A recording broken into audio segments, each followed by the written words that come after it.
জয় হিন্দ দোস্ত সকলৰ মাজলৈ বহুতে ভাল খবৰ এটা লৈ আছোঁ। SSC GD 2024 বাবে অসমৰ কাৰণে এডমিট কাৰ্ড ইছ্যুৰাছ লিংকটো খুলি দিয়া হৈছে আৰু গৈ আপোনালোকে ধুনীয়াকৈ আপোনালোকৰ এডমিট কাৰ্ড ইছ্যুৰাছটো চাব পাৰিব। আৰু ইয়াত আপোনালোকৰ ৰেজিষ্ট্ৰেশ্যন নম্বৰটো দিব লাগিব। প্ৰথমতে মই দি দিছোঁ।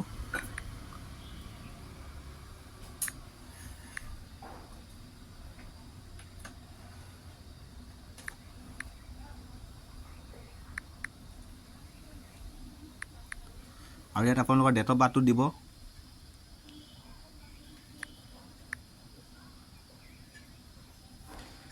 তাৰপিছত আপোনালোকে ক্লিক নাও ইয়াত ক্লিক কৰিব। ক্লিক কৰাৰ পাছত আপোনালোকে ইয়াত চাব পাৰিব ধুনীয়াকৈ।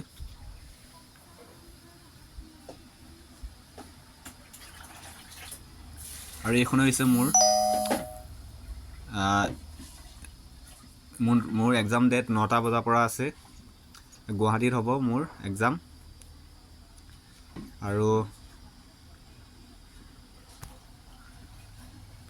তাৰিখটো আছে 7/3/2024 এক্সাম ডেট। আৰু এইখন হৈছে ইছ্যুৰাছ, আপোনালোকে ধুনীয়াকৈ চাব পাৰিব।